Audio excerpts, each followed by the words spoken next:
এরপর হচ্ছে আমরা আর একটা জেফট রিডিং পার্টের প্রশ্ন দেখব। এখানে আমরা উদ্দীপক দেখতে পাচ্ছি এবং প্রশ্নে কি বলেছে, শাসিন ওয়া নানমাই ইরেরু পোতোগা দেকিমাস্কা, অর্থাৎ ছবি কয়টা যুক্ত করা যাবে। শাসিন ওয়া নানমাই ইরেরু পোতোগা দেকিমাস্কা, ছবি কয়টা যুক্ত করা যাবে, একটা, দুইটা নাকি তিনটা।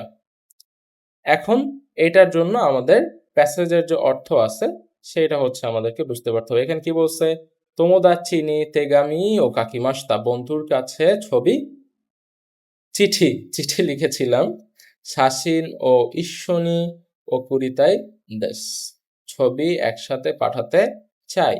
তেগামি ওয়া ফুৎসুনি ইরেতে যোগো গুরামু, তেগামি চিঠি সাধারণভাবে যদি যুক্ত করে তাহলে এটার ওজন হয় 15 গ্রাম। শাসিন ওয়া ইচিমাই ইয়ন গুরামু দেশ, ছবি একটা 4 গ্রাম। শাসিন ওয়া নানমাইকা ইরেতাই দেশ, ইচিবান ইয়াসুকু অকুরিতাই দেশ, কি করতে চাই, সবচাইতে সস্তায় বা কম খরচে পাঠাতে চাই।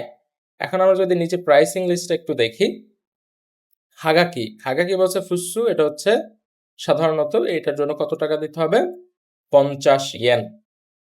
আমরা কিন্তু আর হাগাকি নিয়ে আমরা কোনো কথাবার্তা বলতেছি না এখানে, তো হাগাকি বাদ, এটা কোনো আলোচনার মধ্যে নেই। এটা হচ্ছে তেগামি, কিভাবে পাঠাতে চাই আমি, সবচাইতে সস্তায়, সবচাইতে সস্তার মধ্যে যদি আমি পাঠাতে চাই তাহলে কত ইয়েন হবে, আমার 80 ইয়েনের মধ্যে পাঠাতে হবে। 80 ইয়েনের মধ্যে আমি কত গ্রাম পাঠাইতে পারবো, 25 গ্রাম। আমার চিঠিতে হয়েছে কত গ্রাম, 15 গ্রাম। প্রত্যেকটা ছবিতে কয় গ্রাম, 4 গ্রাম। আমি যদি দুইটা ছবি অ্যাড করি তাহলে হয় কয় গ্রাম, 8 গ্রাম। 15 আর 8 গ্রাম হয় কয় গ্রাম, 15 গ্রাম প্লাস 8 গ্রাম, কয় গ্রাম, 23। এর সাথে যদি আর একটা অ্যাড করি তাহলেই হয়ে যাবে আরো 4 গ্রাম ইকুয়াল টু 27। 25 গ্রামের উপরে তো ওঠা যাবে না, তাহলে কি আর একটা অ্যাড করা যাবে না, আর একটা অ্যাড করা যাবে। তাহলে কি কয়টা ছবি পাঠাইতে পারবো আমি, দুইটা। নিমাই, দুইটি ছবি পাঠাতে পারব। উত্তর হবে হচ্ছে নিমাই, দুইটি। এরপরে আরো একটা রিডিং পার্টের প্রশ্ন,